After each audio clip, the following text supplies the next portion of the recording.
I'm Ryan Bertrand. You're watching The Ugly Inside.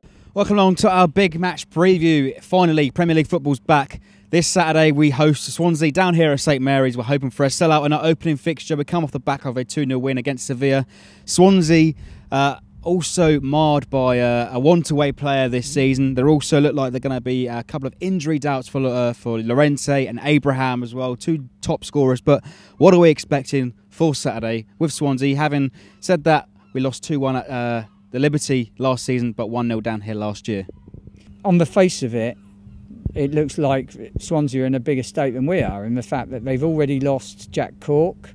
They look like losing Gylfi Sigurdsson, who hasn't seemed to have played the last couple of games. I don't know if he played yesterday. I think that's the first time you've actually pronounced that properly. Yeah, I know. I was just showing that I do know what I'm talking about. And they haven't really signed anyone. They've signed one midfielder to replace Jack Cork, who's also gone. And they got injuries. Llorente's lost. And I mean, when you look at that, we're talking about losing goals out of the team.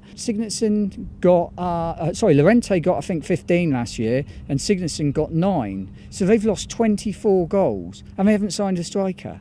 So if anyone's got a right to moan in the entire Premier League this season, it's Swansea fans. So let them moan. I mean, I don't mind about that. So on the face of it, we have got every right to be optimistic about last Saturday. Historically speaking, we start awfully and poor teams beat us on the opening day. So we've got every reason to actually be pessimistic as well. So it's a 0-0 draw. And interesting stat as I read today, it took 5 home games to win a game down here last season. But also, having said that, Swansea come off the back of a brilliant 4-0 victory against a strong Sampdoria squad. Yeah, again, don't read anything into pre-season friendlies and the results. They are similar to us. Sigurdsson is as big a player to them as Virgil was to us, or is to us. Talking in the past tense already, but it's so hard to go. If Llorente is out, then that is a big loss for Swansea. That is a really big loss. So that's a positive if that's the case. I believe the other lad, Abraham, said this. I saw him this morning saying that he thinks he'd be fine for the Saints game. More important, what are we doing? What sort of team do you think we should expect? I think the team that played against Sevilla on Saturday is as close to the first team we're going to see come out of the tunnel on Saturday against Swansea? Yeah, very likely. Very likely. I think the two key, he'll have ideas. I think the two key positions for him to decide is what he does up front and what he does with the centre halves. I think that's the two crucial areas.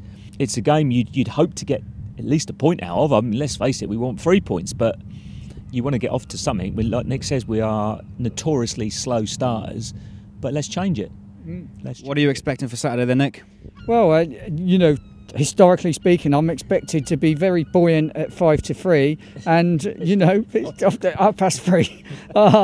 I mean, that's it. I mean, for me, the happiest time of supporting Saints is the hour and a half before the kick-off on the first day of the season, because you have that childish optimism that everything's going to be brilliant.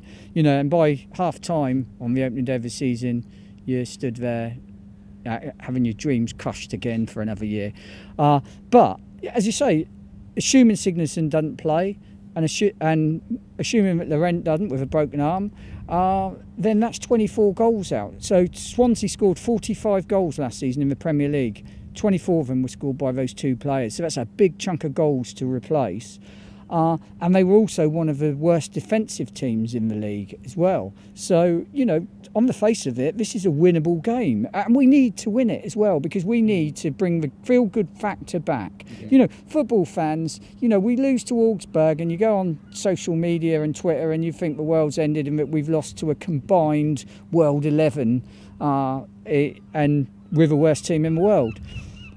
Win a game and everything's happy again. So what we need to do is go out and have a great win. What got us promoted in the Championship is we had a great start. It was about the only season we've actually won a game on the opening day when we beat Leeds at home, and that got us off to a good start, got the feel-good factor back, got people suddenly buying tickets to games and feeling happy about it. We've just got to go that. Let's go out there, do it, and make St Mary's Fortress St Mary's again, and a happy place to watch football. Okay, Clive, wrap it up with a score prediction then. I loved it in the car on the way around, but tell the viewers what you think is going to happen on Saturday. Yeah, it's going to be 0-0. Didn't I say that just now? It's going to be 0-0. Well, let's hope we got some goals in the right end, of course. Swansea finished strongly last season. We finished weakly. It means nothing right now. I think new manager, new ideas. Hopefully the players will respond and give us what we want, which is 3 points next season. So 2-0.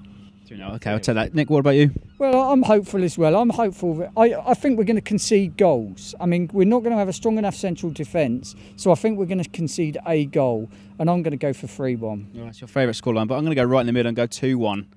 Let us know your comments and your predictions in the comments below. Leave us your likes, your thoughts, and subscribe for more.